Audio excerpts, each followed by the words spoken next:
Mga dalangin at kailingan ang baon ng mga debotong Katoliko na dumalo sa prosesyon ng Malapong Jesus Nazareno sa Quiapo, Maynila. Mahigit 10 oras ang naging prosesyon bago makabalik sa Minor Basilica at National Shrine of Jesus Nazarene ang andas. Nakatutok si Jomer Apresto.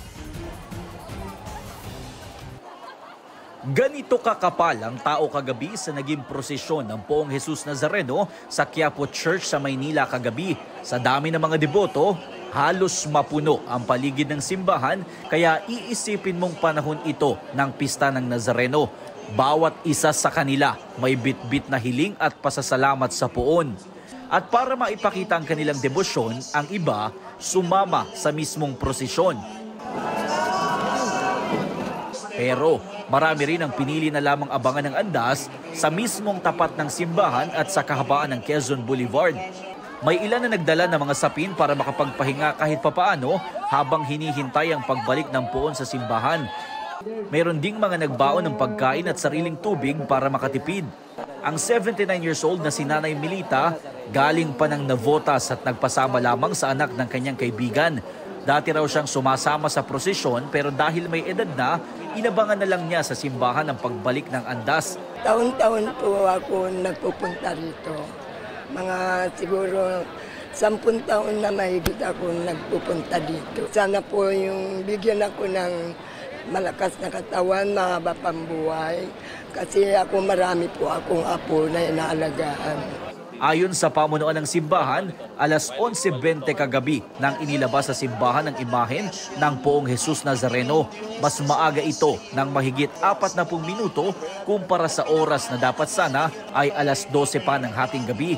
Main reason dyan para maagang matapos kasi as we all know, mainit ngayon. Last year kasi, it took them 10 hours because of a longer route.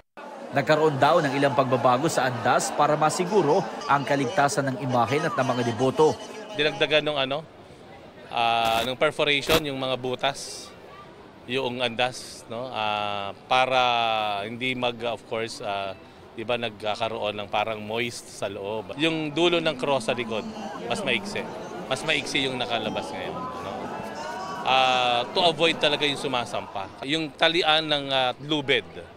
Makikita nyo mayroong retractable na metal doon na nakasabit. Part of the route, ilalarga yon, ilalarga. Tapos yung metal na retractable, ipapasok ko rin sa loob. Kung ano yung preparation last year, ganun pa rin. Siguro ang kagandahan lang ngayon is may mga lessons learned during the previous na same activity.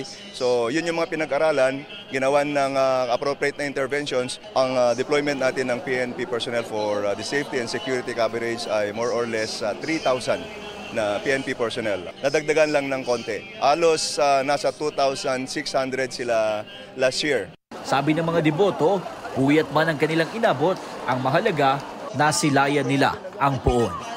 Para sa GMA Integrated News, Jomer Apresto, nakatutok 24 oras.